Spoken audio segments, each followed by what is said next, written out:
Pessoal, para quem é a primeira vez que está no grupo, sejam todos muito bem-vindos e bem-vindas. Eu vou fazer um grupo hoje para convidar as pessoas, né, a discutir algumas questões que são imprescindíveis no campo da psicanálise, ainda mais nos dias de hoje. Primeiro porque tem-se uma perspectiva, né, muito interessante, inclusive, de que o tratamento psicanalítico não seria um tratamento que encontraria respaldo, né, dentro daquilo que nós vamos chamar de evidências científicas de eficácia. Por exemplo, chega um paciente deprimido, então ele teria ali medicação, cognitivo-comportamental, mentalização, uma série de práticas, né, que de fato operariam na melhora da condição de vida e da saúde mental desse paciente, e a psicanálise não seria um desses tratamentos. Isso primeiro que é uma mentira deslavada, né, que estão se divulgando por aí à torto e à direito. Eu sigo alguns perfis no Instagram que trabalham com a prática baseada em evidências de psicólogos, de médicos, de fisioterapeutas, de pesquisadores. E por incrível que pareça, sempre que entra na questão da psicanálise, a discussão é uma pseudociência, não tem eficácia comprovada. Isso é uma mentira, assim, do maior nível possível. Por quê? Porque nós temos, sim, eficácia comprovada empiricamente, que são os artigos que, nesse ano de 2023, eu vou trazer, né, para discussão, em especial no percurso do SPCast, que eu vou, inclusive eu preciso mandar esse projeto para o SPCast, que é trabalhar a questão da saúde mental articulado com as recentes pesquisas no campo das neurociências, no campo da psiquiatria, né? Da ciência de uma forma geral. Então, nós temos, sim, evidências empíricas, com um número de pacientes até relativamente grande, né, da eficácia da psicanálise para uma série de transtornos mentais. Agora, isso não chega às pessoas, né? Não chega às pessoas, primeiro porque pouco importa, né, para esses bambambãs aí no campo da saúde que a psicanálise seja um tratamento empiricamente validado, né? Por que pouco importa? Porque me parece que a psicanálise, de alguma maneira, ela destitui o saber, tá? Em função de um reconhecimento do limite da própria ciência. Ela interroga a ciência. Ou seja, enquanto boa parte dos profissionais no campo da saúde apontam, né, para uma causalidade orgânica, a psicanálise, como não trabalha de maneira alguma com causalidade orgânica, e ela é eficaz, logo, né, nós começamos a derrubar um pouco esse castelinho de areia, que o problema seria de uma causalidade orgânica. Outro ponto também que acaba ali derrubando é que o método, né, que essas outras práticas aplicam seriam eficazes, na medida em que o método psicanalítico também é eficaz, né? E em algumas pesquisas, não todas, mas em algumas, a psicanálise produz um efeito a longo prazo maior, né? Mudanças subjetivas, né, maior do que outras práticas, outros tratamentos no campo da saúde mental. A coisa começa a ficar um tanto quanto complicada porque, bom, não é a base epistemológica que vai pensar a causalidade como da ordem de um problema orgânico. Segundo, não é então o método sendo aplicado que talvez esteja funcionando. Por quê? Bom, porque se outras práticas que trabalham com isso, né, com esses transtornos mentais também funcionam, e funcionam por vezes de maneira até mais efetiva, então talvez não seja o método, talvez não seja todo aquele arcabouço teórico, epistêmico, técnico, né, científico que se aplica sobre o paciente e produz um efeito de melhora. Em 1890, Freud publicou um texto maravilhoso e esse texto nós vamos resgatar, né, de cabo a rabo no seminário comigo pelo ESP, às terças-feiras das 9 ao meio-dia nesse ano. Em 1890, o Freud vai falar sobre a hipnose, a sugestão e a catarse. Ele vai dizer que boa parte dos efeitos terapêuticos que se alcançam com os tratamentos, seja ele alopático, homeopático, psicoterapêutico, como você quiser pensar, né? Trata-se de efeito sugestivo. E ele vai sustentar isso. Tá? Ele vai sustentar isso do começo ao fim do seu trabalho. Agora, que nós tenhamos algum efeito sugestivo, isso é muito verificado no início das sessões, né?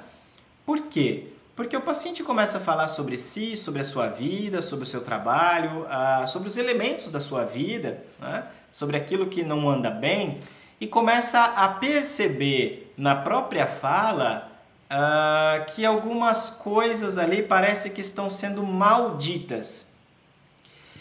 E é justamente quando, aqui nós temos já a diferença básica de uma psicanálise para uma psicoterapia, né? É justamente quando o paciente se dá conta desse maldito, desse não estou dizendo correto, não estou sendo muito coerente com a minha fala, ou ainda não estou me fazendo entender, né? É justamente nesse momento que o analista, uma vez que chegou ao fim de análise, não vai tentar compreender o que o paciente disse utilizando as suas próprias palavras, utilizando a sua ciência, dizendo ao paciente o que ele tem, como ele é e o que deve fazer. Aqui, começamos a verificar um efeito um pouco diferente da sugestão. Porque ao invés de dizer ao paciente, olha, então tá, a partir de tudo isso que você me disse, você tem isso, o tratamento é isso, e o método que nós vamos aplicar, os exercícios, os recursos são esses. Nós vamos falar ao paciente, me diga de novo isso que acabou de dizer. Como é que você pensa isso? Como é que você sente isso? Já tinha se dado conta disso que acabou de me dizer? Ou seja, nós não convocamos um outro, seja esse outro a teoria, os textos, a ciência, né? Para de alguma maneira socorrer o paciente. Mas nós convocamos o próprio paciente a se implicar com a sua história, com a sua vida. E isso vai ser feito durante todo o percurso de análise. E como nós vamos ver no texto hoje, um fim de análise tende a revelar a queda do grande outro. Mas o que isso significa? Esse é o ponto que nós vamos discutir a partir do texto de hoje. Primeiro, então, gostaria de dizer que hoje vai ser um aperitivo do seminário que virá nesse ano de 2023 pelo ESP e que também, ao mesmo tempo, é o último encontro que nós teremos esse ano para discutir o texto que eu passei para vocês, mas que eu vou retomar aqui agora, tá? Com vocês para a gente poder discutir. Vamos lá. Gostaria de deixar claro que se vocês tiverem alguma dúvida, podem mandar mensagem aqui no chat ou então abrir o microfone para falar, tá? De preferência, abra o microfone para falar aqui pelo Zoom, porque ali a gente vai ter uma interação um pouco melhor. Deixa eu pegar aqui o link do artigo.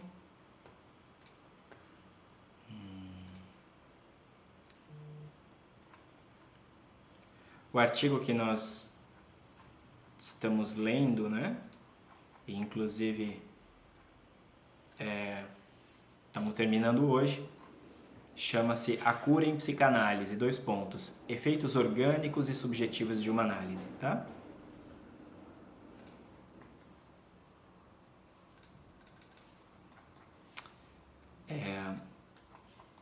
vou retomar aqui. Oi, alguém quer fazer uma pergunta?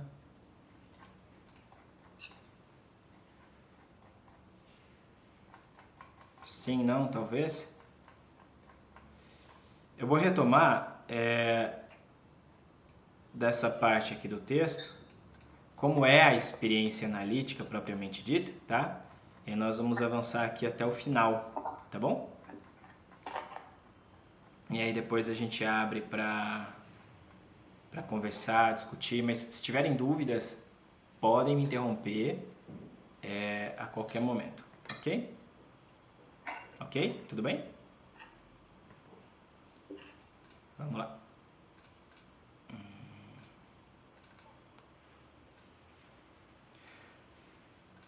Conseguem ver o artigo? Aqui? Sim? Ora, o que é e como é essa experiência analítica? Bom, então não se trata de dizer tão simplesmente de que a psicanálise é eficaz. Inclusive, eu vou fazer uma live ainda agora em Janeiro Branco, no janeiro, né? Com essa temática do Janeiro Branco, para pensar a saúde mental. E esse é um dos pontos que eu vou colocar. Por que muita gente, ao se submeter ao tratamento psicanalítico, não alcança os efeitos, né, que nós conseguimos verificar nas pesquisas, nos artigos, né? É muito simples, tá? São, a princípio, 3 pontos. Primeiro, que o diagnóstico está equivocado. Então, ao invés de ser um problema de determinação inconsciente, às vezes é um problema orgânico. Por exemplo, uma depressão que tem ali a sua causalidade orgânica, se você cuida da causa, a depressão desaparece. Então, não faz o menor sentido, percebem? Você trabalhar com a psicanálise, sendo que o problema não é de uma determinação inconsciente, é uma coisa orgânica. Marco, mas quando nós temos, por exemplo, depressão orgânica, a princípio nós podemos dizer que a depressão ela é um diagnóstico, como todos os diagnósticos de transtornos mentais, sem nenhuma exceção, é um diagnóstico de checklist, né, onde você tem uma série de fenômenos e você vai ticando, tá?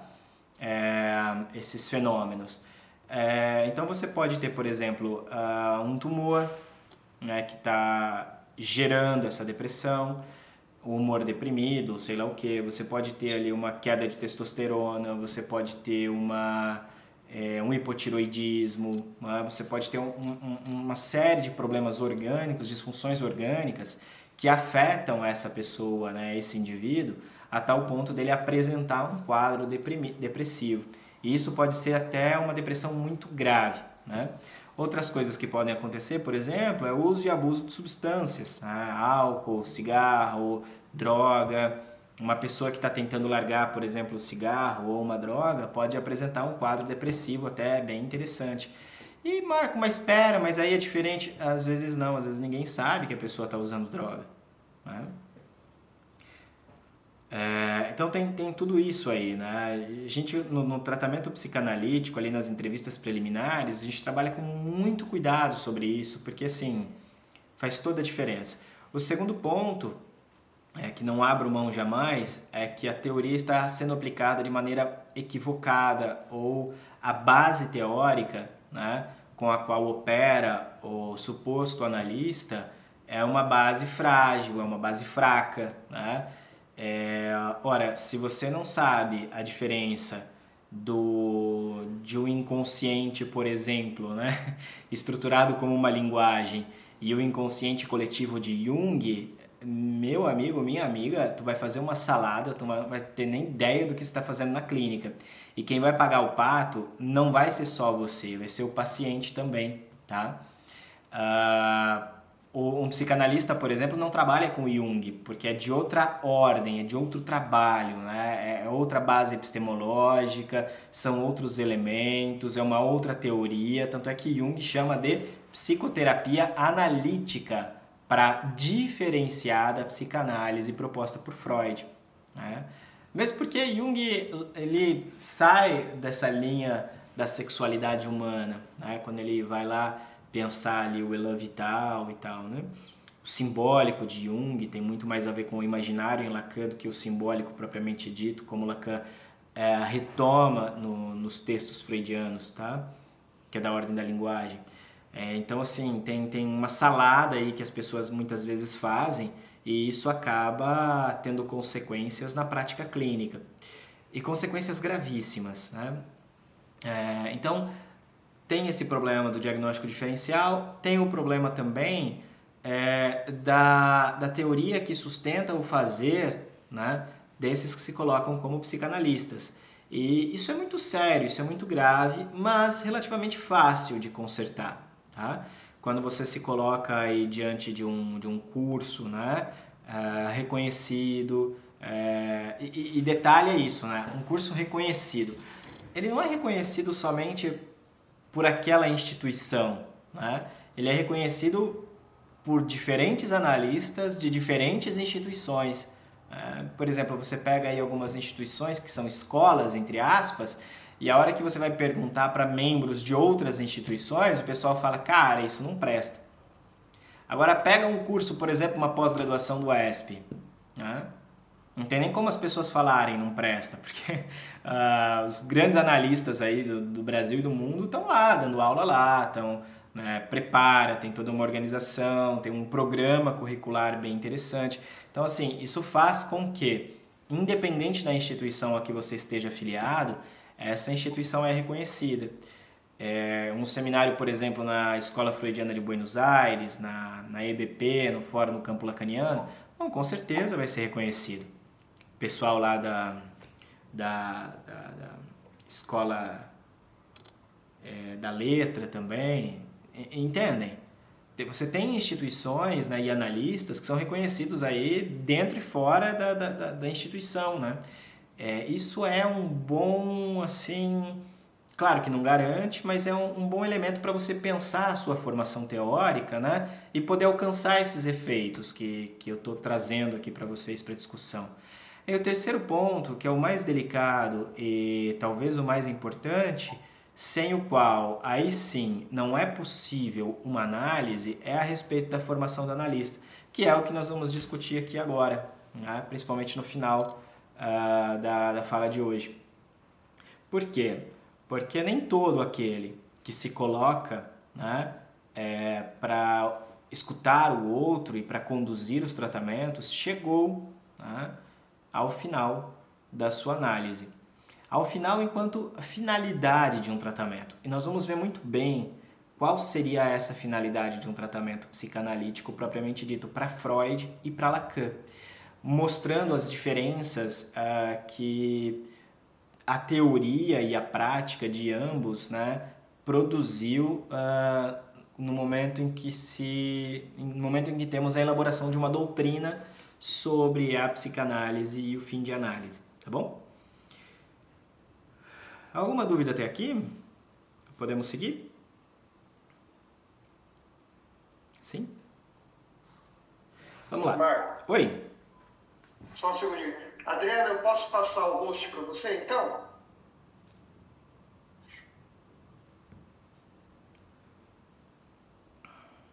Eu não sei se é a Adriana.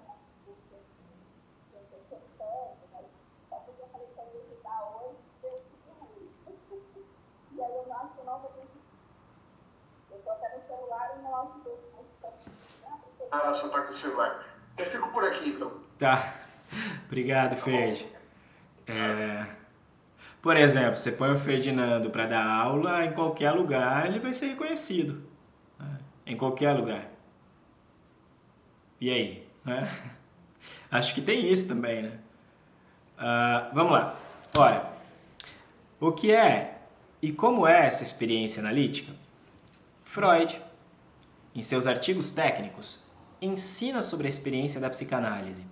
Embora tenha relatado minuciosamente os processos, o método e o mecanismo de uma análise, ainda assim não foi encontrada uma formalização teórica rigorosa que dê conta do que é uma análise. Então, Freud, nos artigos sobre a técnica, que vocês podem encontrar inclusive no livro Fundamentos da Clínica Psicanalítica, esse livro era para estar por aqui. Mas no livro Fundamentos da... Ah, tá aqui, ó.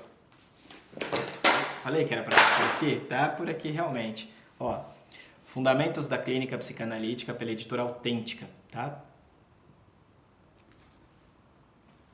Nesse livro aqui, você tem uma série de artigos sobre a técnica.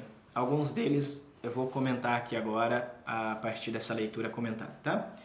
Então, aqui você teria ali a descrição, né, a respeito dos movimentos de uma análise, né, do percurso de uma análise, tá?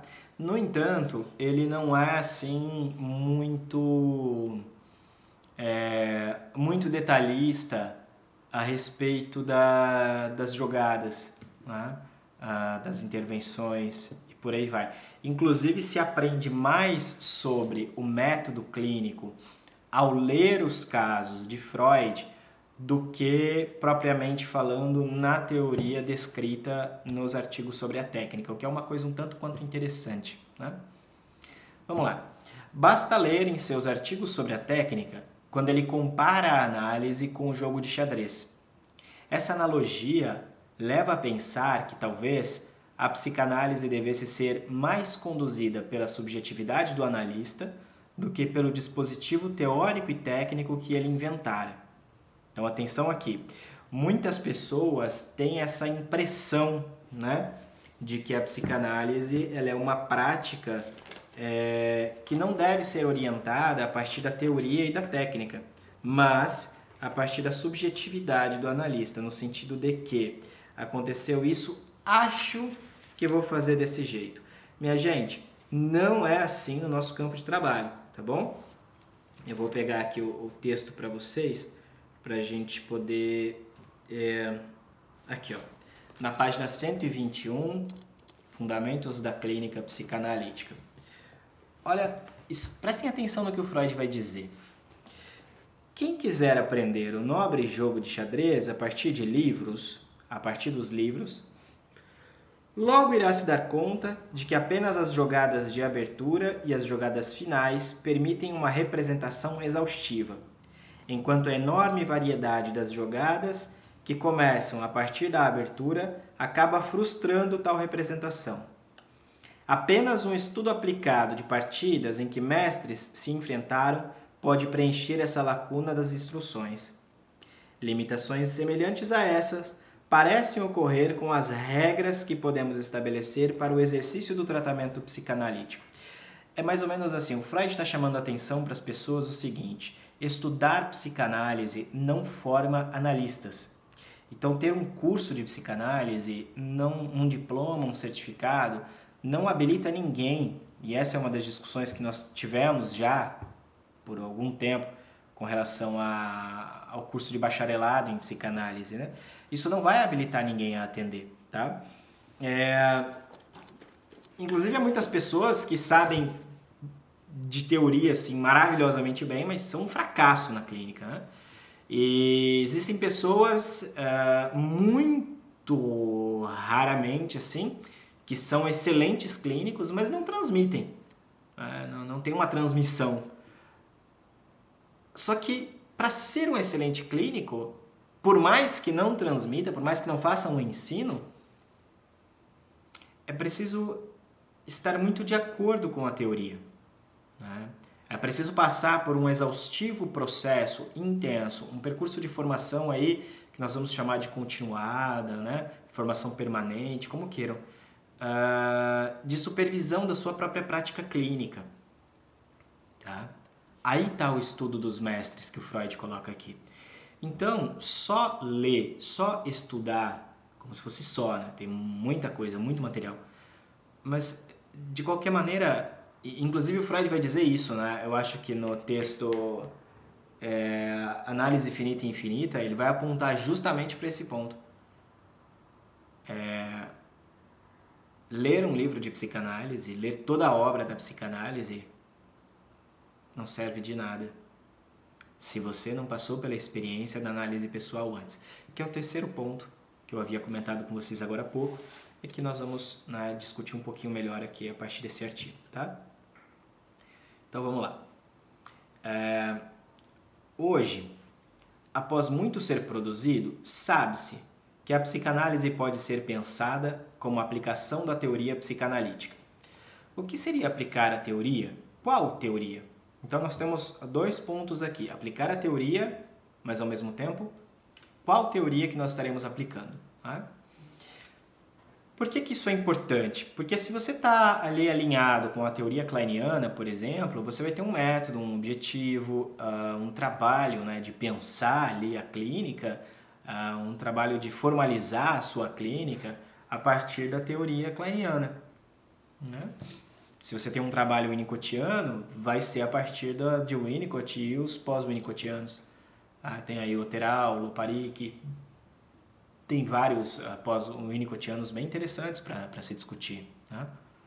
Agora, se você vai por uma linha lacaniana, bom, você vai ter também os analistas pós-lacanianos que vão ajudar a pensar aí essa clínica, né, esse trabalho todo que a gente faz no dia a dia. Tá? Notem que o analista ele depende da teoria.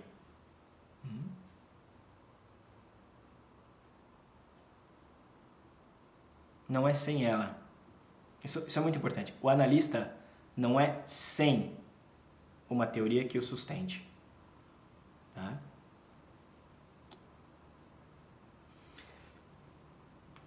A entrada em análise não se dá de uma vez. Freud, em Lembrar, Repetir e Elaborar, nos mostra um percurso necessário, um antes, um durante e um depois.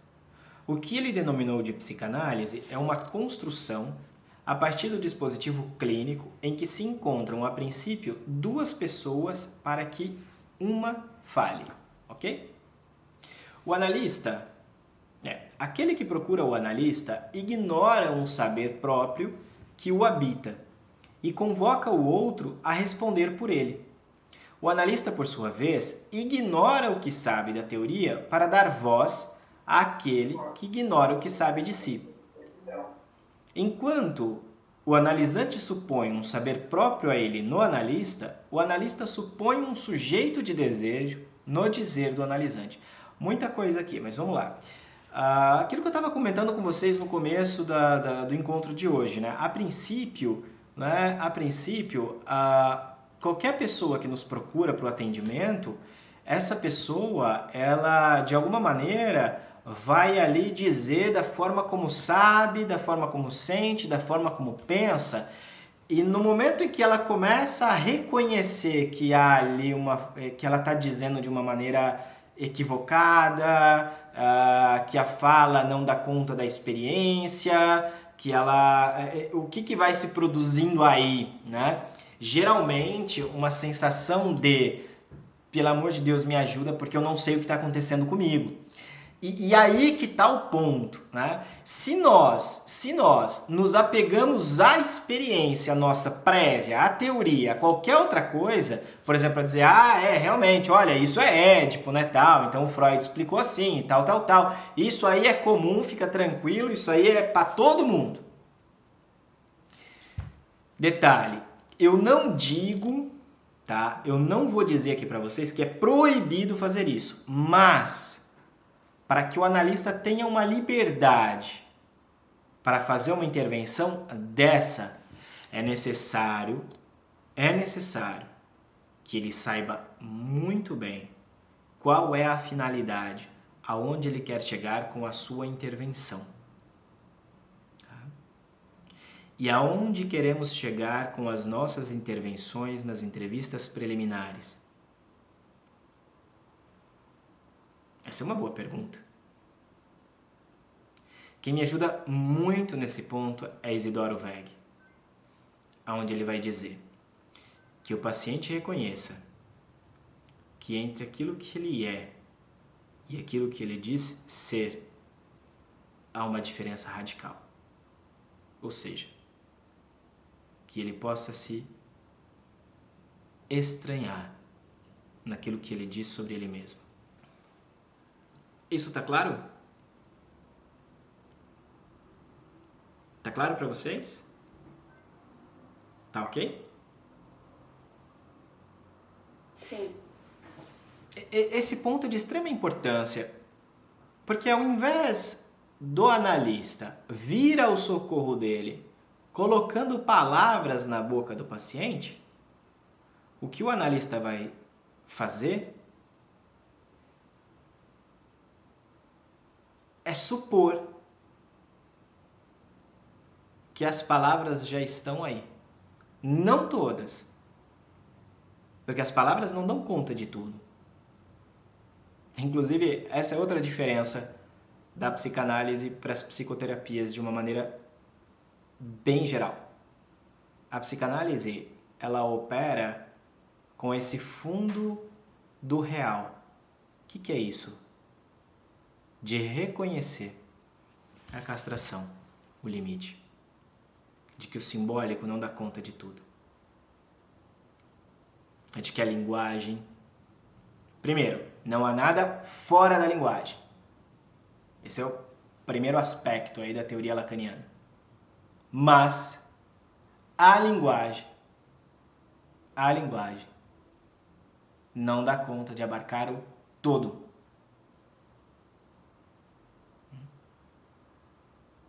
Que é bem interessante. E é justamente porque não dá conta de abarcar o todo que é possível criar, que é possível ir além, que é possível avançar no tratamento analítico. Bom, continuando.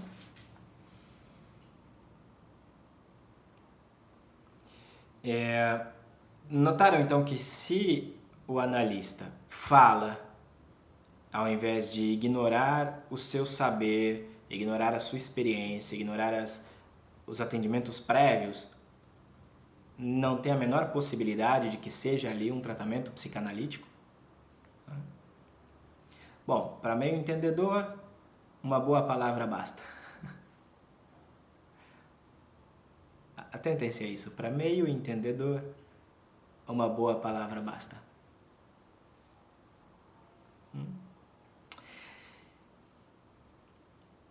Este jogo tem como regra apenas e unicamente que o paciente diga tudo o que lhe vier à cabeça sem restrições. Às vezes algumas pessoas me perguntam, Marco, mas não é possível, por exemplo, eu aplicar o eneagrama, fazer um trabalho de constelações familiares, de hipnose e de psicanálise com o mesmo paciente? Não. E justamente porque esse elemento aqui, né, essa base aqui das entrevistas preliminares, já desmonta essa possibilidade. Né? Por quê? Porque se a regra é que o paciente diga tudo o que lhe vier à cabeça sem restrição, na medida em que o analista diz qualquer coisa para esse paciente, que é como ele deve ser ou o que ele deve fazer, minha gente, o paciente já vai estar submetido à subjetividade do analista. Percebem? A realidade do analista. Então, a realidade do paciente mesmo, já foi pro saco. Né? Bom, isso faz com que... Talvez para alguns de vocês essa explicação não baste. Né? Para mim basta. Se quiserem, a gente pode até discutir mais sobre isso. Né? Mas para mim é tão claro quanto a separação entre óleo e água. Para mim, não sei para vocês. Tá? Bom, isso faz com que em determinado momento, quando o analista está em jogo, que talvez venha a questão de que nem sempre o analista está em jogo, né? O paciente comece a se dar conta de mais do que se supunha saber. Freud denomina o procedimento inicial, preliminar ao tratamento, de terapia de teste.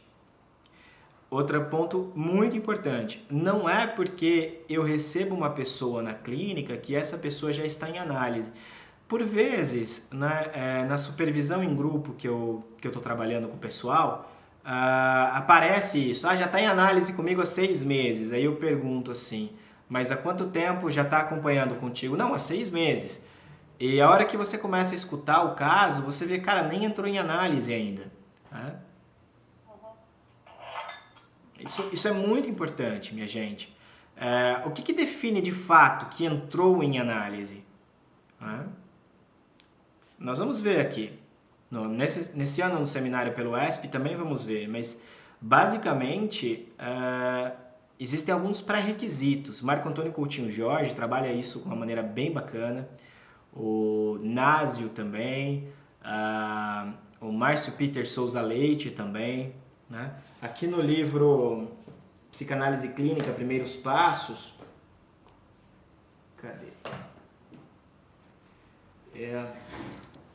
Tá aqui, ó. Aqui em Psicanálise Clínica, Primeiros Passos, né? Tem basicamente, acho que são 10 páginas falando só sobre isso, né?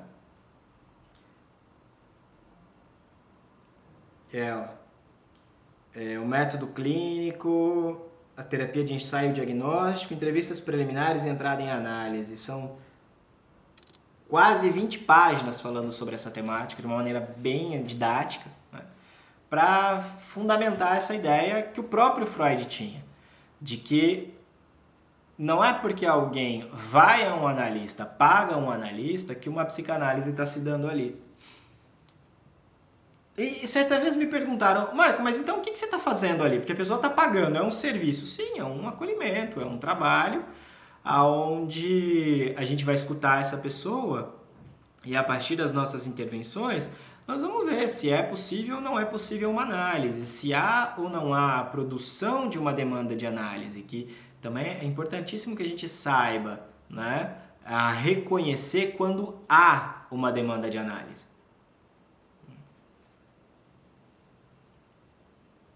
Sem uma demanda de análise, sem esses elementos básicos, né? Não é possível uma análise. Notem, então, o quão importante é para o analista estar, de alguma maneira, bem articulado com a teoria.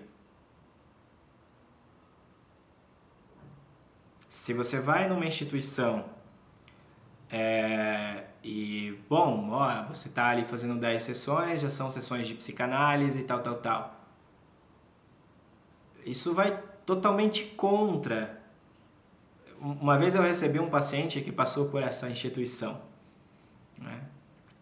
E foi até interessante ver o movimento dele com relação a isso, né? Ele falou que já era psicanalista, porque tinha o certificado, tinha feito 40 sessões de análise e tinha sido reconhecido como tal pela instituição e dava aula nessa instituição. Aí eu disse, bom, por que você me procura então? Aí ele, porque melhorou bastante, agora eu sei muito mais sobre mim mesmo, blá, blá, blá, blá, blá, blá, mas continuo do mesmo jeito, continuo no mesmo lugar, continuo com as mesmas angústias.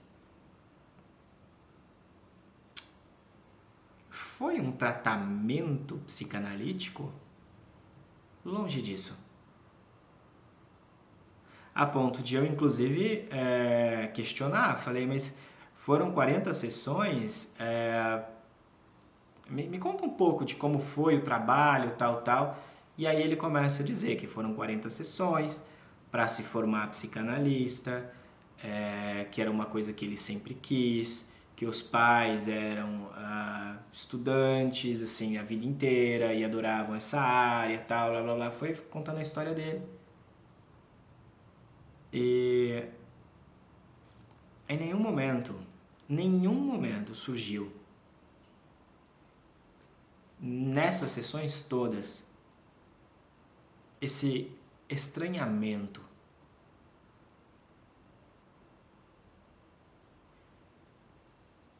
entre aquilo que ele se dizia ser e aquilo que ele se fazia ser. Não sei se eu me fiz entender por vocês. Eu sou o estudante, eu sou o professor, eu sou o psicanalista.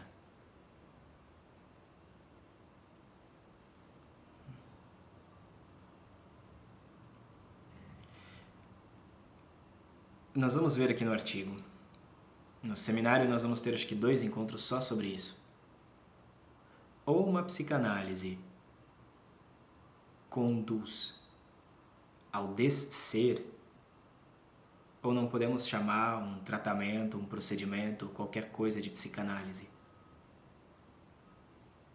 Isso é muito importante, minha gente, muito importante. Não dá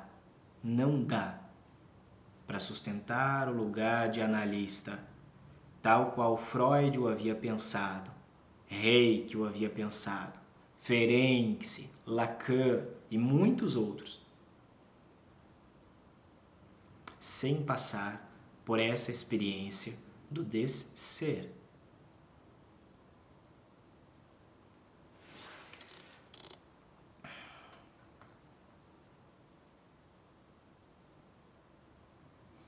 Então, vamos lá. Freud denomina o procedimento inicial preliminar ao tratamento de terapia de teste. Detalhe, reparem que no começo o que nós temos é um estranhamento a respeito de si mesmo. Um estranhamento que mostra ali um vão, um hiato, né? A gente estava discutindo esse ano a respeito da questão do hiato. Acho que é uma live que eu fiz com o Gustavo Volar, com a Fernanda Samico, né, pelo ESP, tá lá no YouTube, sobre esse hiato. No momento em que a pessoa começa a se dar conta de que há ali uma diferença entre aquilo que ele diz ser, ou seja, aquilo que ele acredita que é, e aquilo que ele... Ponto aqui, marquem aí com grifa-texto. Entre aquilo que ele diz ser e aquilo que ele é? Não. Entre aquilo que ele diz ser e aquilo que ele se faz ser na relação com o outro.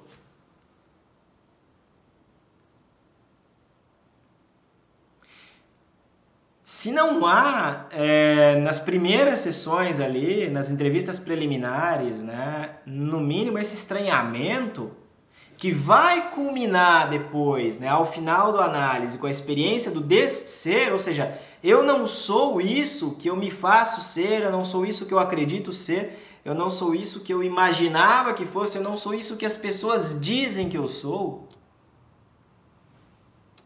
Como dizer que estamos no campo da psicanálise? Percebe então que a entrada em análise tem tudo a ver com o seu fim? Ficou claro isso para vocês ou não? Ficou? Ô Marcos, Oi. Você está falando de deixar de ser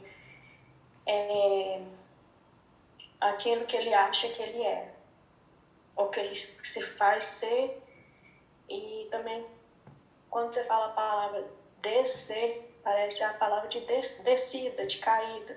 Seria do cair, do... Aí que tá. Quem tá falando, por gentileza? Da Irlândia. Oi? Irlândia. Oi, Irlândia. Então, a Irlândia tá colocando aqui, né? Esse descer tem a ver com a caída do ideal do eu e tal. Irlândia, isso aparece para nós na tradução do português, tá? No francês, as coisas ficam muito, muito mais interessantes. Muito mais interessantes. Mas você tá certa. Tem a ver com cair, né, a queda desse ideal do eu, com a queda do grande outro, né, tem a ver com tudo isso, ok? Agora, no francês, Lacan trabalha com a palavra être. Eu não sei falar francês.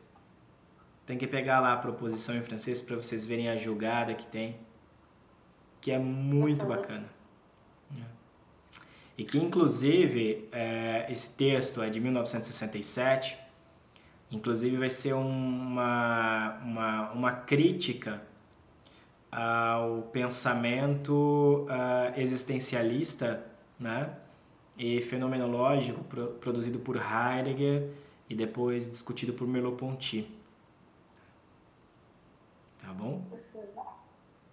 Certinho. Obrigada, Marco. De nada. Então, no português, nós podemos fazer essa associação de maneira bem tranquila. Tomando cuidado para pensar que isso é no português. No inglês, isso vai produzir outro efeito e no francês outro efeito. O que é muitíssimo interessante é que são possibilidades, né, que nós temos a partir dos diferentes idiomas para fazer articulações teóricas a respeito do tratamento que nós ofertamos na nossa clínica. Então, para alguns idiomas, é muito mais tranquilo trabalhar com o conceito de unbewusst. Para o nosso é horrível. Quando nós traduzimos unbewusst de Freud, eu não sei falar alemão, tá? Por o inconsciente, nós estamos fazendo, no mínimo, 2 erros teóricos. Primeiro, colocar o artigo definido como o. No espanhol, não é um artigo definido, é um... Como que vai falar? Tem o el e o lo. É um indefinido que está ali, né? É um impessoal, qualquer coisa assim, agora eu não me lembro. Mas no português nós não temos essa possibilidade. E quando a gente fala inconsciente, quem me atentou para isso recentemente foi o Gustavo Volaco, né? Ele está traduzindo ali o seminário do Lacan, Unbewusst, e o termo que Lacan propõe é o não sabido.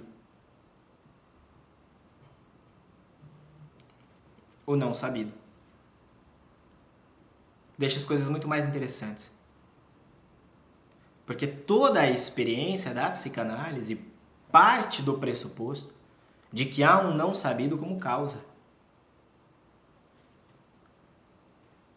É disso aqui que nós estamos falando aqui, percebem? Então, dependendo do idioma, nós vamos ter algumas facilidades e algumas armadilhas, tá? Por exemplo, o termo trib, que nós convertemos para pulsão, literalmente convertemos, é uma conversão, assim, uma convenção, né? Uma conversão para pulsão. O termo pulsão é péssimo para traduzir o termo trib. Só vai nos servir o termo pulsão na medida em que nós alçamos esse termo pulsão como um conceito teórico.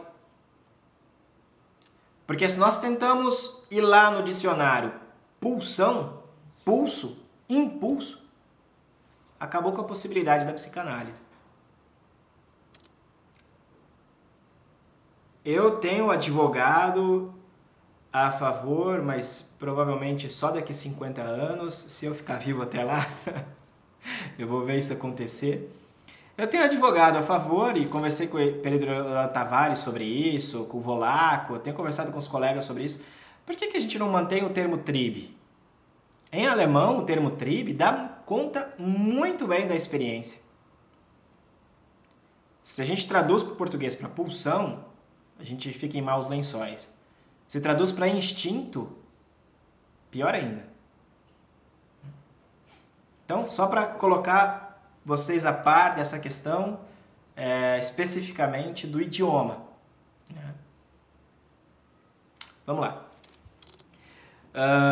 Então, Freud, né, denomina o procedimento inicial preliminar ao tratamento, propriamente dito, de terapia de teste. Neste momento, o analisante vai construindo uma história a partir da narrativa que ele vai desenvolvendo na relação com o analista. Ou seja, ele vai falando na relação com o analista. O que começa das caras do jogo, porque sem transferência, outro ponto, sem análise. Ok? Essa construção, no entanto, ele insiste que é apenas o primeiro momento do trabalho. Aqui já é o texto de 1937, Construções em Análise do Freud. Vocês encontram, né? Basicamente, todos os textos que eu estou citando aqui do Freud, vocês vão encontrar aqui no Fundamentos da Clínica Psicanalítica, tá, gente? Da Editora Autêntica. Essa construção, ele insiste que é apenas o primeiro momento do trabalho. Nota-se, após uma análise rigorosa dos textos técnicos, que, no ensino de Freud, há uma lacuna entre o início e o fim do tratamento. Quando o analisante se depara com o rochedo da castração e, ainda, quando o analisante não é mais sugestionável pelas intervenções do analista. Palavras do Freud. Então, quando nós estamos próximos do fim da psicanálise, do fim do tratamento, Freud vai dizer quando o analisante se dá conta, né, se depara com o rochedo da castração. Quando chega na carne viva, no substrato vivo, ali não tem mais influência da psicanálise. E o segundo ponto, quando o analisante não é mais sugestionável pelas intervenções do analista. Interessante pensar nisso, né? Será que então o analista trabalha com a sugestão? Sim, trabalha. Só que nós precisamos entender muito bem que o analista, quando faz uma sugestão, qualquer que seja, né? Qualquer que seja, não é uma sugestão no sentido de dirigir a vida, a consciência do paciente, mas de dirigir o tratamento.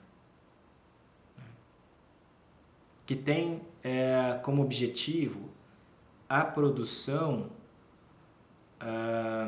eu vou usar o termo aqui em Lacan, tá, gente? Se vocês tiverem dúvida, depois a gente pode retomar, ou agora mesmo, se tiverem alguma questão, eu explico um pouco melhor. Mas que nós nos utilizamos das nossas intervenções para tentar produzir um efeito de sujeito. Tá? O que é um efeito de sujeito? É basicamente esse corte na cadeia de significantes que permite ao paciente se dar conta de um outro sentido possível para aquilo que, de alguma maneira, né, ele está apenso a, está preso, fixado.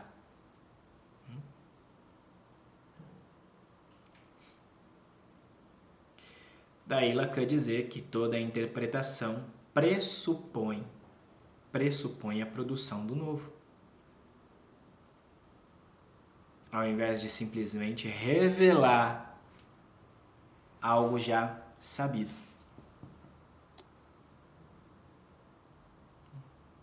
Vamos lá.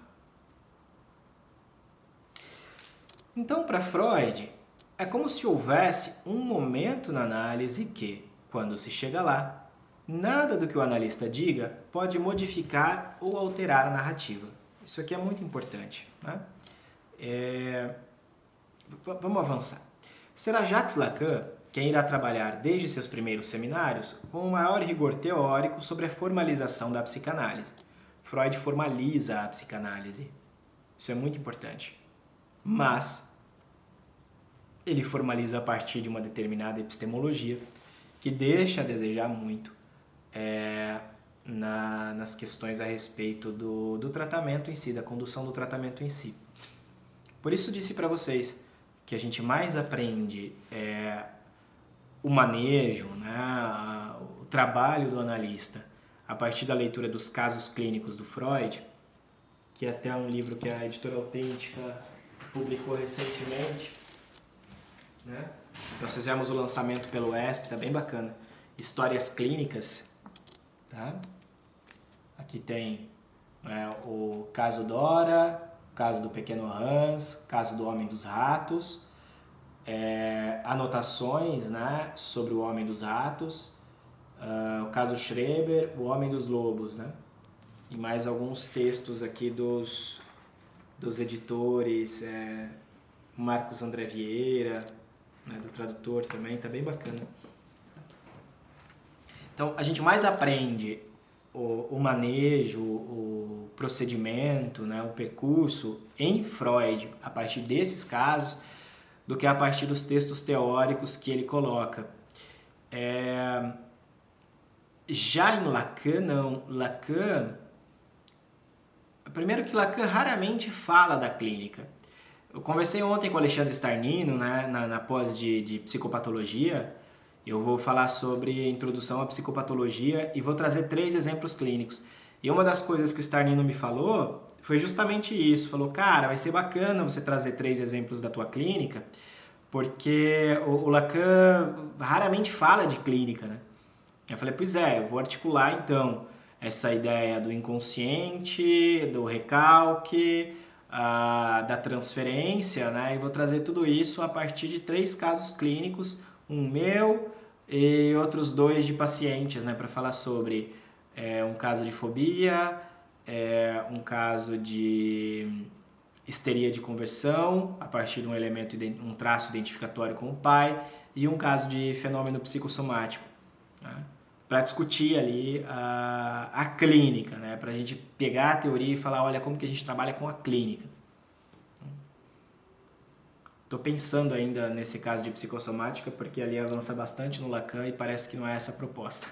Mas, né, acho que podemos ter esse trabalho de teorização da clínica, que é o trabalho que a gente vem fazendo no grupo de supervisão e apresentação de casos clínicos, né? Vamos lá. Então, só para deixar claro, o Freud, ele formaliza sim, né? Mas ele formaliza muito mais de uma maneira ali, quase que escrevendo narrativas românticas do que científica propriamente falando. Já Lacan, não. Lacan ele é um tanto quanto mais difícil, porque os argumentos que ele se utiliza, geralmente ele se utiliza para dizer assim, olha, isso aqui é o que se produz, é o que esperamos que seja uma psicanálise. Ah, Marco, mas eu sou kleiniano. Tudo bem, esses elementos aqui você vai encontrar numa psicanálise kleiniana, mesmo que o analista não reconheça. Quando se trata de psicanálise, essa é a sacada do Lacan. Isso aqui vai ter que aparecer.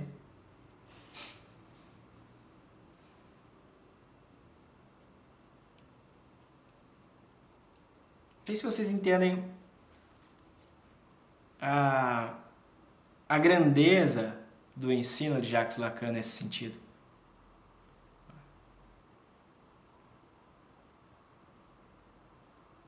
Lacan não falava para os lacanianos. Isso é muito importante. Lacan falava para quem seguiu o seminário dele, Lacan falava para os membros da IPA, para os psicanalistas da IPA, para os kleinianos, para os winnicottianos, para os bionianos, para os anafreudianos. Ele estava ali falando para todo mundo, ele estava articulando o método clínico para todo mundo. O livro do... Aqui, ó, que eu comentei com vocês, né? Olha que interessante isso. Psicanálise lacaniana. 5 seminários para analistas kleinianos. Márcio Peter de Souza Leite.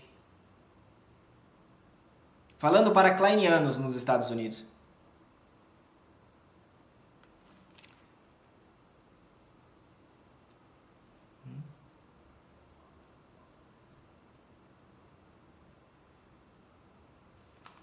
Esse livro é incrível. Dialogando, conversando com kleinianos. Era isso que o Lacan fazia.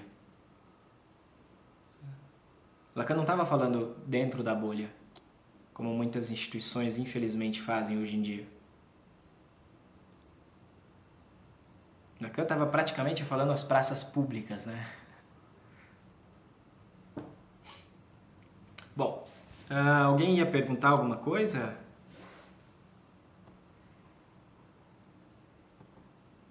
Não? Você respondeu, Marco. Você respondeu, era sobre isso, sobre ele estar falando também para todo mundo, né? Independente da escola, tipo, ele não se limitou. Isso.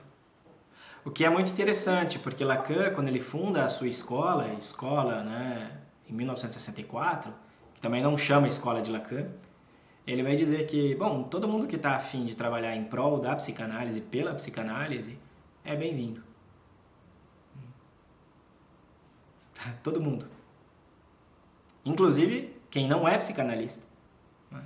Mas que está a fim de trabalhar teoricamente, efetivamente, né? Em nome da psicanálise. Ao pensar seu retorno a Freud como uma releitura crítica dos textos freudianos, colocando a psicanálise para além do freudismo, que é em Gessara, dentro da Associação Psicanalítica Internacional, é possível ver que o trabalho de Lacan do início ao fim não foi outra coisa que não formalizar a psicanálise na medida do possível, ali onde Freud não teve tempo ou elementos suficientes para tal.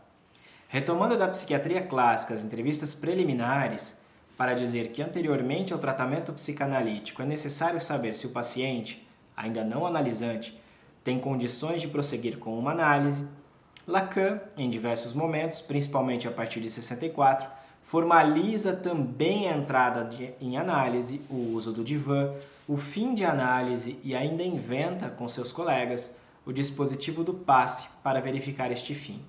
Então, o que nós temos ali é Lacan estruturando, né, um tanto quanto melhor, não apenas o método,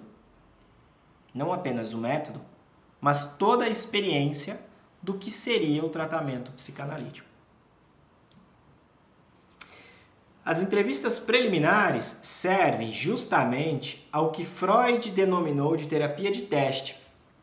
Um tempo, um momento, para que se definam alguns pontos, para que se construa uma demanda analítica, para que a transferência possa ser suficientemente estabelecida, entre outras condições prévias, que sem elas o tratamento seria talvez não inócuo, mas jamais da ordem de uma análise. Um detalhe aqui, né? Se você pega aqui no livro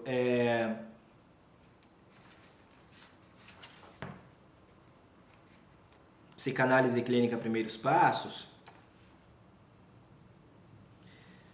aqui tem uma parte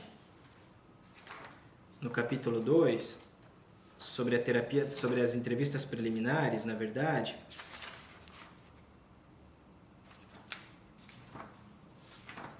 onde eu fiz um resgate. Esse livro aqui, tá, gente? Que eu publiquei pela editora Literatura em Cena, do Eduardo Lucas Andrade, onde eu faço um resgate aqui de Lacan, de Freud, mas também dos teóricos, né, que estão aí nos nossos dias de hoje, né, trazendo o que seria, né, a entrada em análise a partir do pensamento de Marco Antônio Coutinho Jorge, Márcio Peter de Souza Leite, Antônio Quinet e Isidoro Weg. Então são 4 teóricos, né? São 4 analistas, né? Não teóricos, mas são 4 analistas que vão dar ali algumas coordenadas para a gente pensar a entrada em análise. O começo do tratamento psicanalítico propriamente falando. E que vai diferenciar... É assim, gente, é impossível. Quem já leu o livro aí sabe do que eu estou falando. É impossível você ler esse livro, né, em especial nessa parte, e não conseguir distinguir, né, essa diferença entre entrevistas preliminares e início do tratamento. É impossível. Tá?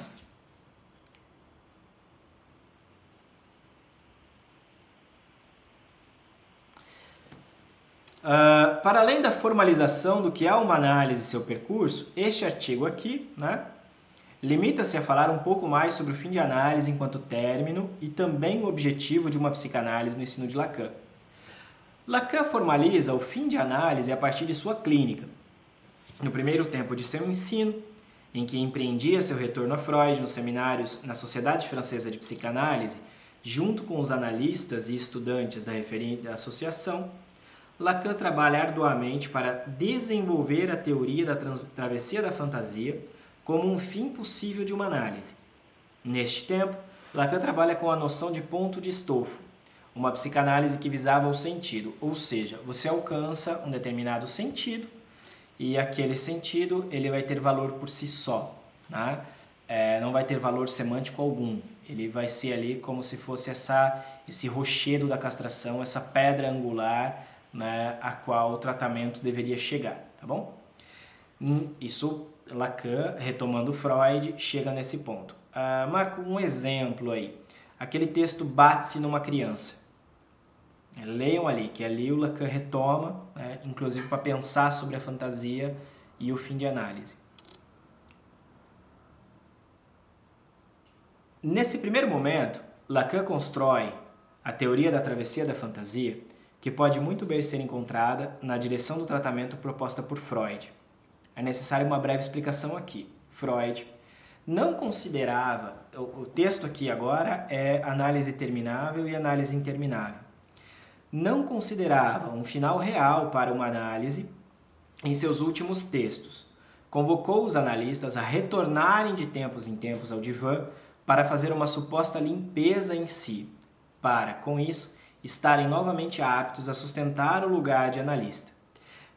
O que fica muito interessante, né? Como que alguém que faz 40, 50, 60, 120 sessões pode se dizer analista, sendo que em toda a história da psicanálise, nenhum psicanalista disse nem de um número X de sessões, nem de um tempo pré-definido para que isso se produzisse.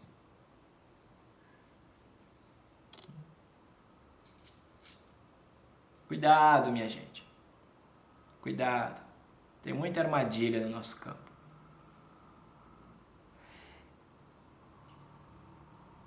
E mais, né? Boa parte dessas pessoas que passam por esses lugares, por esses espaços, não voltam para o divã. Sequer foram algum dia para análise mesmo, né? Não sei se vocês já passaram por essa experiência.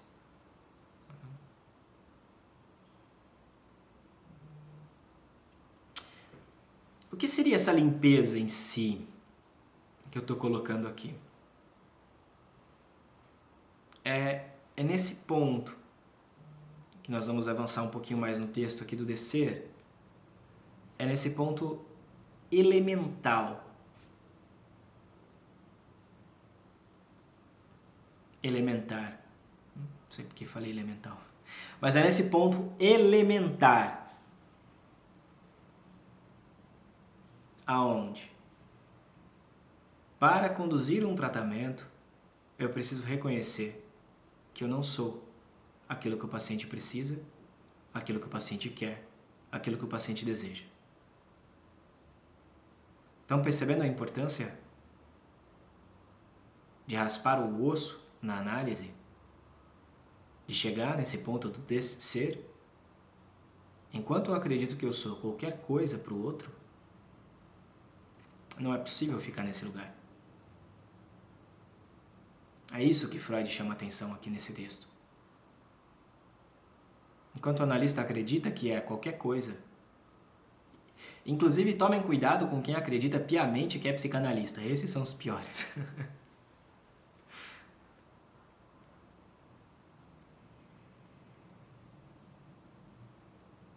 Essa posição de Freud pode ser verificada em Análise Finita e Infinita, um artigo em 37, que encerra muitos aspectos do que seria uma psicanálise, seu objetivo e uma possibilidade de fim do trabalho analítico, sem uma formalização do que seria este fim, no sentido de possibilitar que seja passível de verificação a partir da teoria psicanalítica.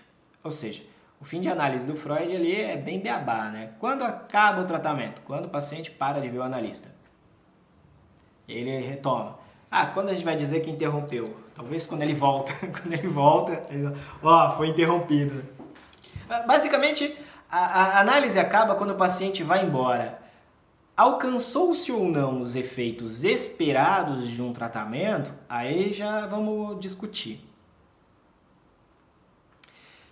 Encontra-se no texto freudiano a ideia de que uma análise teria fim quando o analisante deixasse de ir às sessões e também quando o analista não tivesse mais condições de exercer a sugestão do paciente, o que causa certo estranhamento, visto que Freud se ocupara por toda a sua vida para sustentar teoricamente a prática analista. Com relação ao fim de análise, a prática analítica. Com relação ao fim de análise, parece que muitos elementos ficaram faltando para que se produzisse uma teoria passível de ser clinicamente verificável, ou seja, quando é que eu vou saber que realmente acabou o tratamento dessa pessoa? É possível, né, chegar e falar assim, olha, chegou no fim. Por exemplo, vamos lá, usar um método bem interessante a respeito do fim do tratamento do câncer. A pessoa faz um tratamento, né? Ela faz um acompanhamento e é preciso que em um determinado X de tempo o câncer não volte. Mesmo, né? Que ela já esteja livre ali, que já não tenha nenhuma célula a mais, tal. Ela vai fazendo esse acompanhamento. Depois de 5 anos, olha, realmente você está curado, vamos tirar o catéter, ou 10 anos, ou 3 anos, dependendo do tipo do câncer, vamos tirar o catéter, porque, cara, parabéns, você conseguiu, tal, e temos muitas curas hoje, né? Evoluímos muito nesse sentido, que é muito bom. Beleza, uma cárie. Bom, você vai lá no dentista, ele obtura, tal, ó, tá limpinho, parabéns, vai embora, uma sessão, às vezes 2, 3, dependendo, acabou. Resolveu. Um problema ortopédico. Quebrou. Juntou lá. Tá, passou o tempo. Radiografia. Tá andando, tá ótimo. Psicanálise.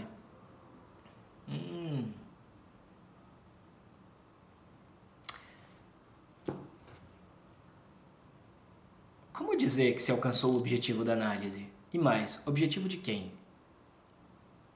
Seria o objetivo do analista o mesmo que o objetivo dos pacientes?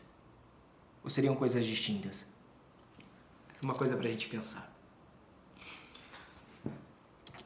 Ocorre que, como dito anteriormente, Lacan reformaliza a psicanálise, fazendo um retorno crítico a Freud e sustentando que a análise deva necessariamente ter um começo, um meio e um fim minimamente passíveis de serem verificados. Nesse sentido, Lacan, junto com seus colegas, propuseram o fim de análise verificável. A partir das construções teóricas sobre a análise, o método e o que se verifica ao fim de um tratamento, tem-se a construção da teoria da travessia da fantasia. De acordo com Sbrum, esse livro aqui é incrível, né? Vale muito a pena para quem tiver a fim de trabalhar a formação do analista e tal. A travessia da fantasia é a construção de um fragmento do real que entra no simbólico na forma de uma frase gramatical que não pode ser explicada. Seu sentido não pode ser explicitado. Seu valor não é semântico. Ela vale por si mesma, embora seja capaz de reconstruir um pedaço do real. Façam essa articulação desse texto aqui da Sbrum, que chama A Formação do Psicanalista, com o texto Construções em Análise do Freud. E vocês vão ver que interessante, que dá um joguinho bem bacana. Ainda segundo Sbrum, em 2014, hein? Olhem como os elementos, né, no texto de Freud ainda podem ser retomados e é importante que retomemos para pensar a clínica nos dias atuais, né? Ainda segundo Sbrum, a construção que se obteria ao fim de uma análise é da ordem de uma frase gramatical, é o ponto de basta, o ponto de estofo, aquilo que sustenta o sujeito em sua fantasia mais primitiva, o que ancora o sujeito ao significante mestre, S1, que é da ordem do recalque originário.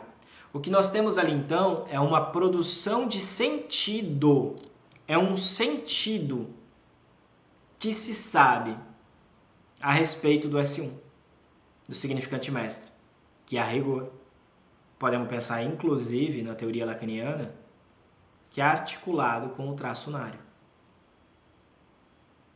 Traço unário que nós vamos, né, retomar pela teoria do real simbólico imaginário. É um traço. Não tem sentido algum. Do registro do real.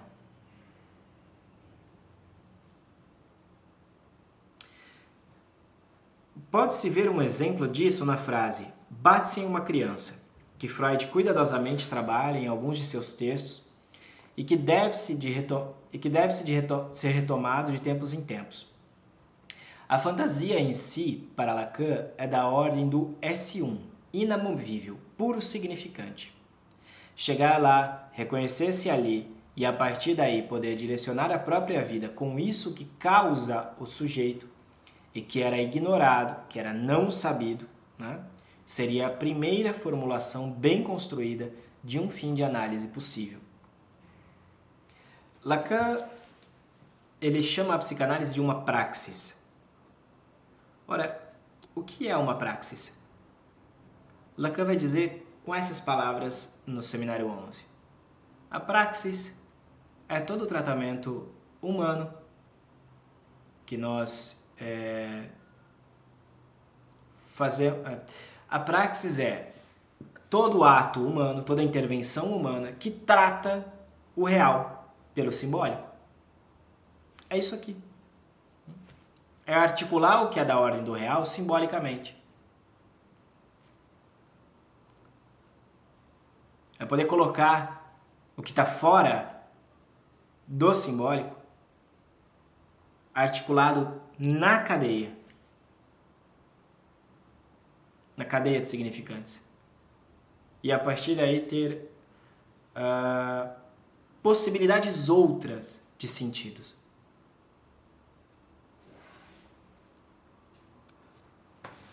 Avançando no tempo, já posteriormente à fundação de sua escola, Lacan, em seu seminário sobre o ato analítico, traz à tona uma questão muito pertinente a respeito do que se espera de um analista enquanto ser.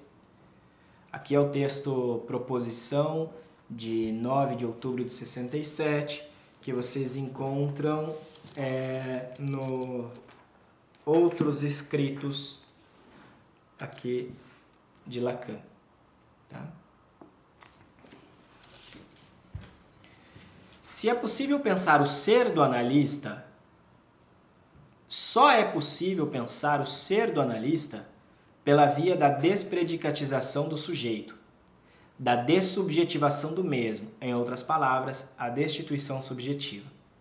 A travessia da fantasia se articula com a destituição subjetiva naquilo que é preciso atravessar o ponto de fixação sintomático que prende a uma modalidade muito específica de gozo na relação com o grande outro.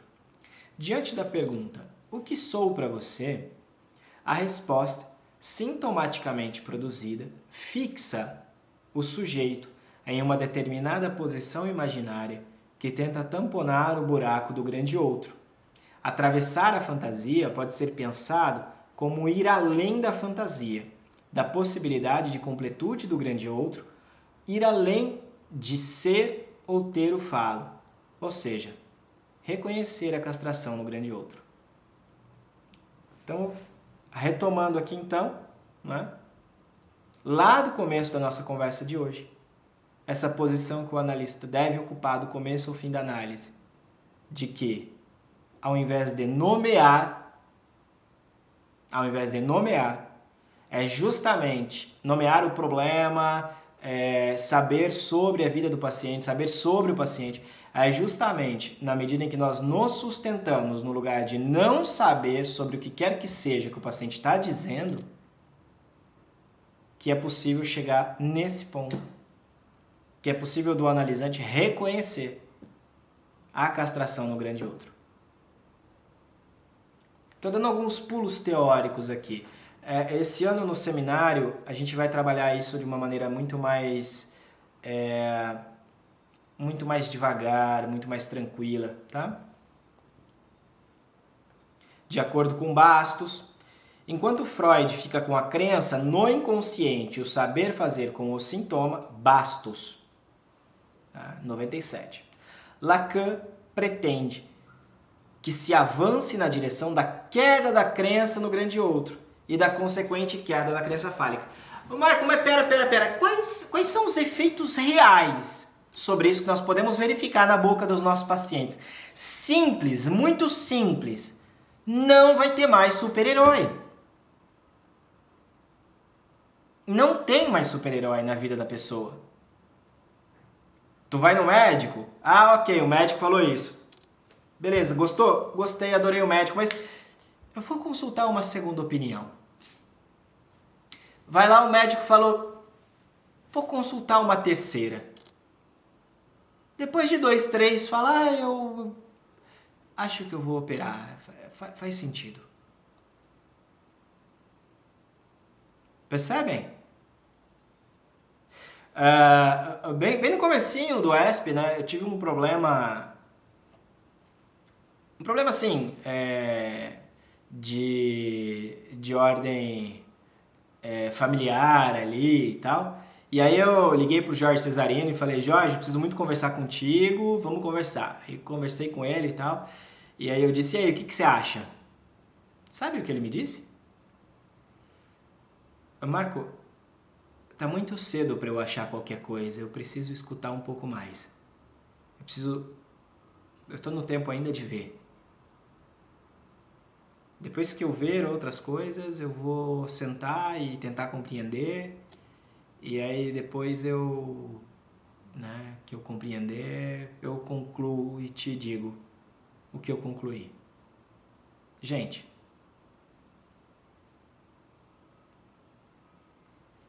esses dias chegou uma crítica de um dos colegas do ESP.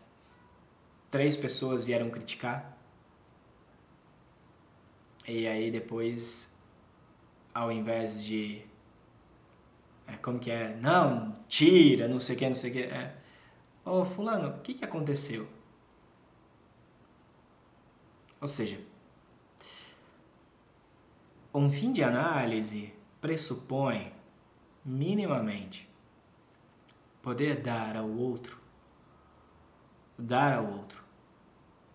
a chance de falar o que quer que seja que ele tenha a dizer. Mas, o que o outro diz não necessariamente é a verdade. Por melhor que o outro seja.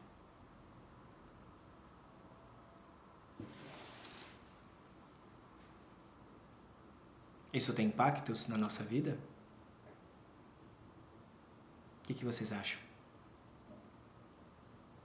Veja,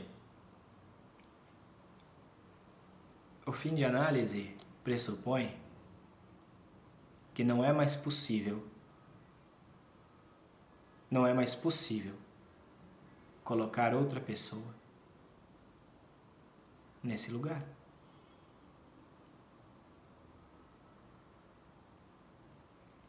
E aí, gente? Estão repensando a análise de vocês? Estão longe do fim da análise? Estão perto? Como é que tá? Bom, vamos lá. Em proposição, Lacan vai direto ao ponto dizendo que o analista é aquele que passou pela experiência de ver naufragar todas as suas certezas. Diante disso, a proposta é de se sustentar não mais pela via de um grande outro garantidor, mas a partir da articulação do sujeito em relação ao desejo. Aqui está a seu desejo, mas foi escrito errado, né? Porque o desejo, a princípio, não é de ninguém. A relação do sujeito com o desejo.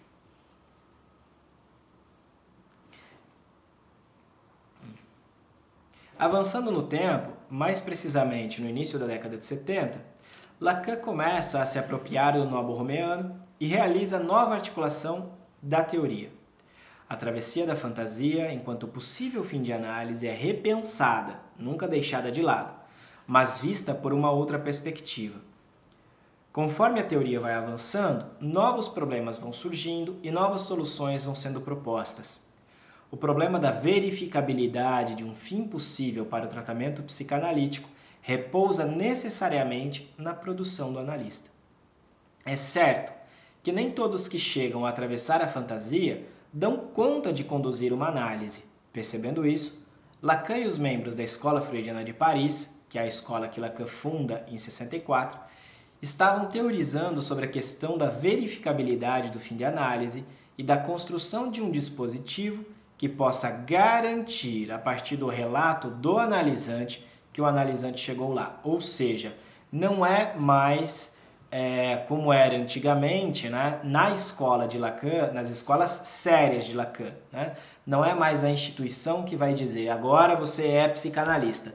Não é a instituição que outorga a você o direito, né, de exercer o ofício de analista. Não é a instituição que vai, de alguma maneira, colocar para que você se sustente, né, essa posição.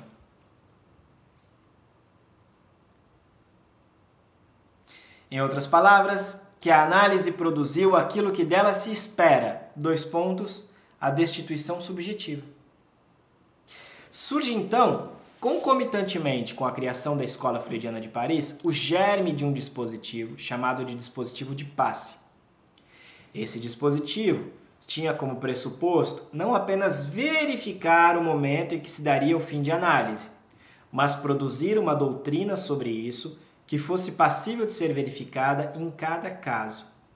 Curiosa a questão do passe, que busca, a partir do geral, ler o singular e único da experiência de cada um. Ou seja, o que está em jogo no passe, no dispositivo do passe, não é alguém que vai passar pelo dispositivo do passe dentro da escola e vai chegar e falar assim, bom, agora eu sou o psicanalista. Não, não.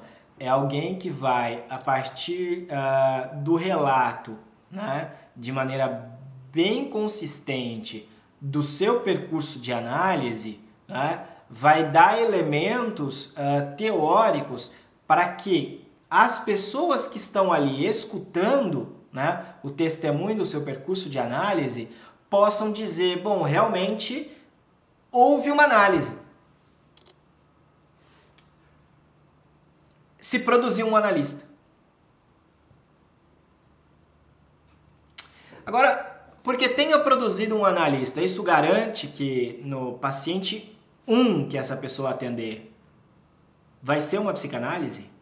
Se vocês acham que sim, vocês não entenderam absolutamente nada do que eu estou falando aqui até agora. E mais, olha que interessante. O dispositivo do passe, ele não é para dizer que alguém é ou não é analista. Ele é muito mais e tão somente para reconhecer que houve análise. Que essa pessoa levou a sua análise até o fim.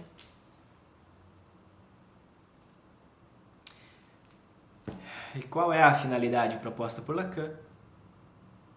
A produção do analista. Estamos chegando aos finalmente aqui do texto, né? Vamos lá.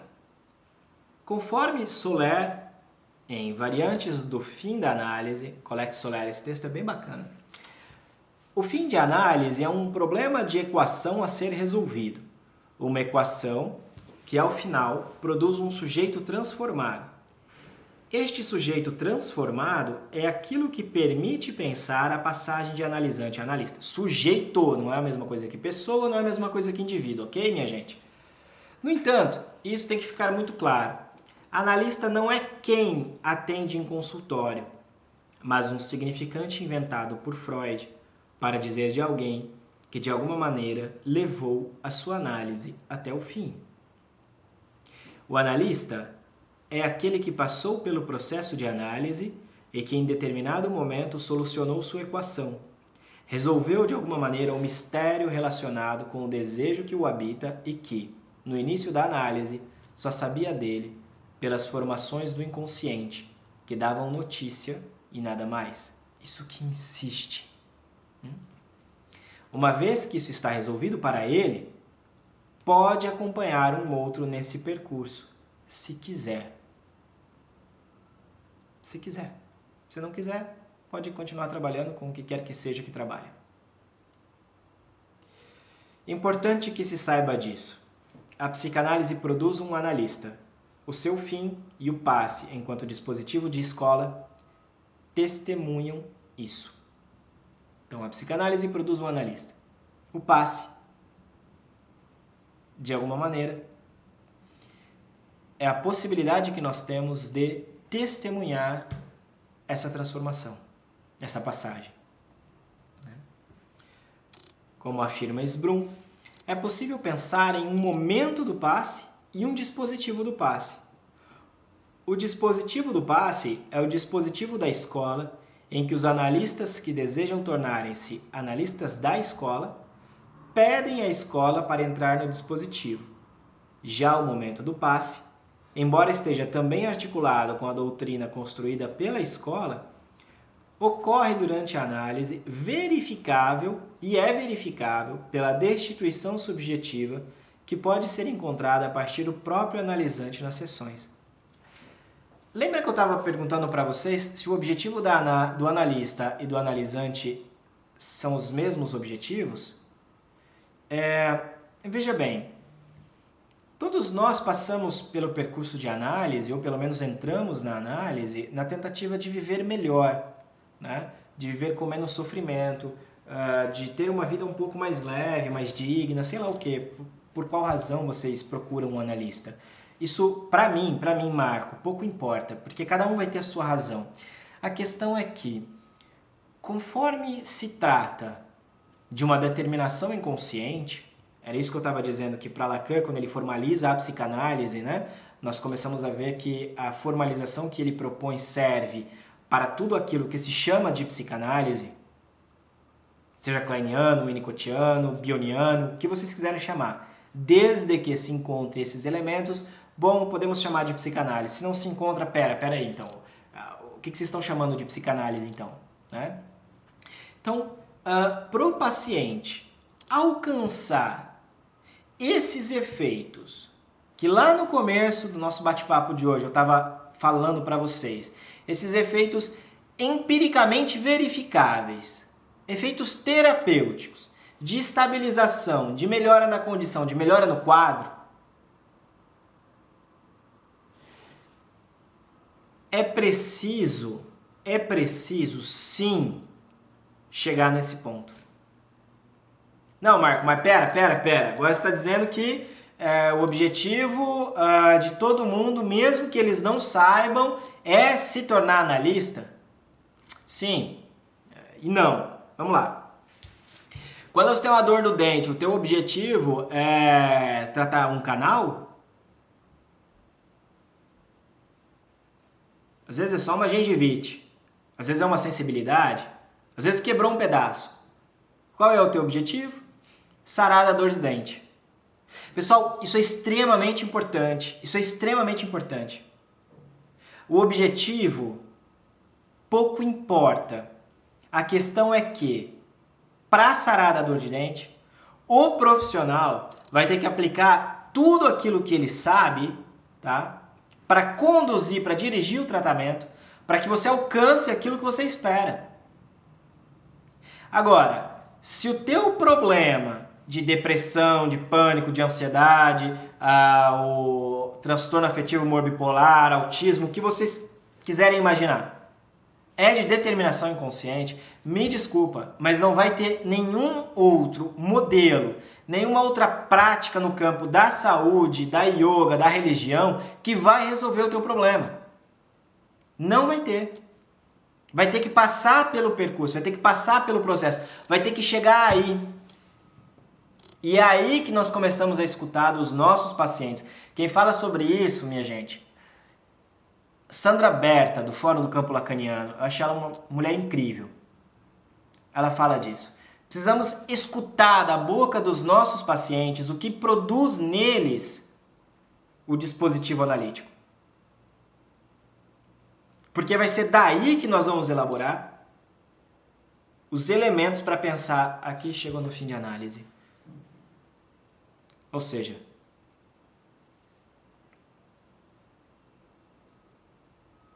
não precisa mais de análise.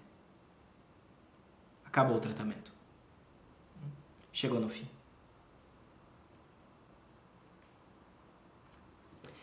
Então, temos um momento do passe que deve ser verificado em todos os tratamentos que nós conduzimos. Mas, somente para os analistas que quiserem, porque não é obrigatório, né, formalizar o seu percurso de análise, temos o dispositivo do passe. Complicado ou tranquilo?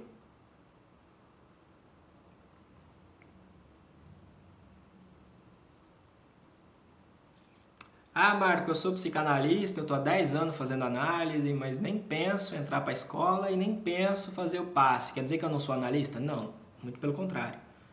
Quer dizer que não faz sentido para você o dispositivo do passe. Ok. Ok. O dispositivo é um dispositivo da escola. Da escola de orientação lacaniana, né? Esse, inclusive, é um dos pré-requisitos, né?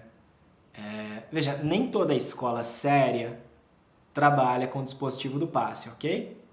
Mas, quando nós vemos dentro das escolas o dispositivo do passe, a gente começa a desconfiar que ali é uma escola séria.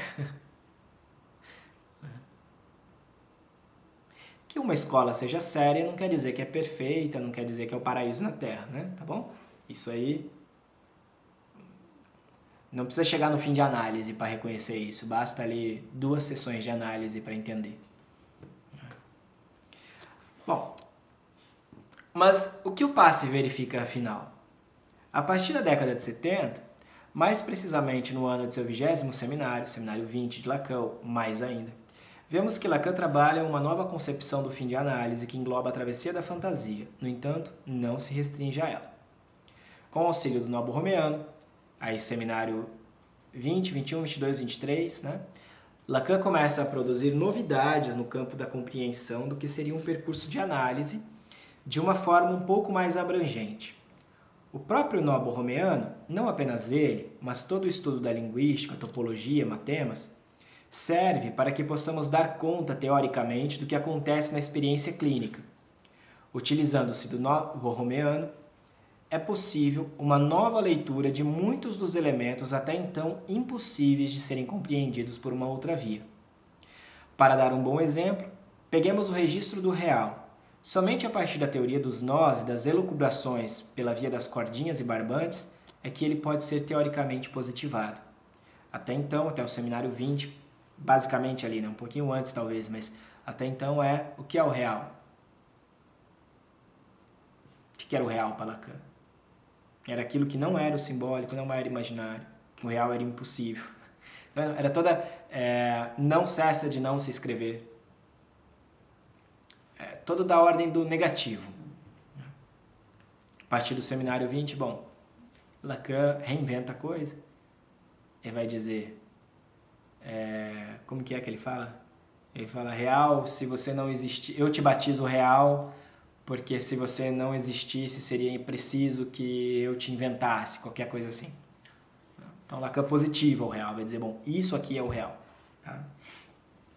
E a fórmula que ele usa para tanto é... a relação sexual não existe. Ou seja, a relação sexual não existe. O que existe é ato sexual, mas a relação é impossível.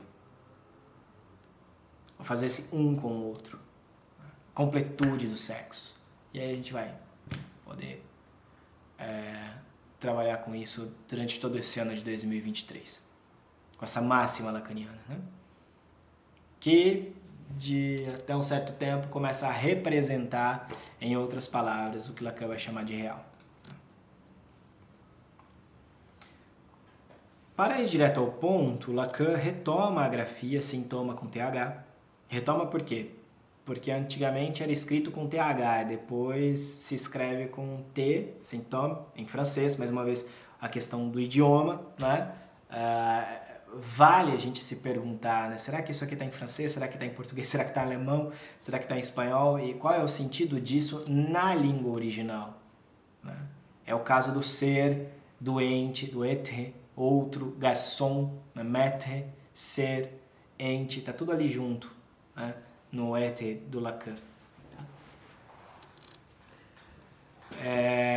Lacan, ao se utilizar do sintoma, para ir direto ao ponto, Lacan retoma a grafia sintoma com TH para escrever algo da ordem que é esperado que o analisante produza em análise, marcando a passagem de analisante a analista. Lacan, ao se utilizar do sintoma com TH, está realizando uma somatória do sintoma com a fantasia. Com a passagem de analisante a analista, não se trata mais de explicar o sintoma pela via de um dizer sem sentido, mas de produzir com efeito uma transmutação no sujeito que dê conta do real em jogo, ou ainda de jogar com o real em cena. Quem tem falado muito sobre isso é a Silvia Amigo, né? E a Eva Lerner, da Escola Freudiana de Buenos Aires. Né? Que é o real? Né? E como podemos pensar o real no trabalho de Jacques Lacan? Não se trata de uma nova teoria sobre o fim de análise, mas uma tentativa a mais de dar conta do que já ocorria. Mais um modo de tentar dizer o que o próprio Lacan em seus seminários afirmava ser impossível: transmitir a psicanálise.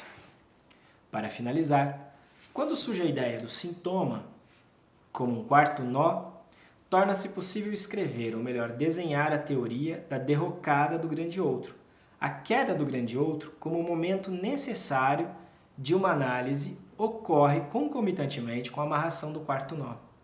Conforme se faz a amarração com o quarto nó, nós temos a queda do grande outro. E quando se amarra a partir do sintoma, se desamarra a partir do Édipo. Duas possibilidades de amarração de quarto nó. Tem três, na verdade, mas vamos trabalhar com essas duas. O Édipo, que seria o fim de análise em Freud, e o sintoma com TH, que seria o fim de análise em Lacan.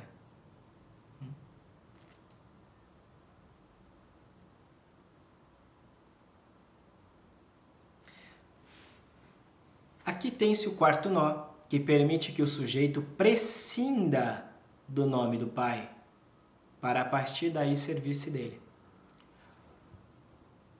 A simbolização de algo, do real.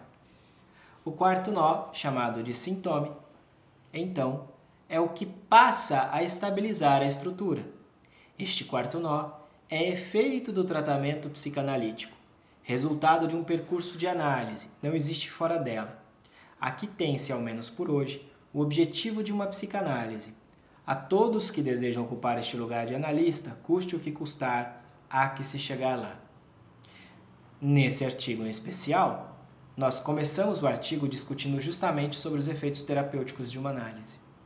Uma vez que se chega, então, nessa estrutura de amarração, né, com o quarto nó, o que nós verificamos é uma diminuição ao máximo possível, como bem diz Marco Antônio Coutinho Jorge, das produções de inibição, sintoma e angústia.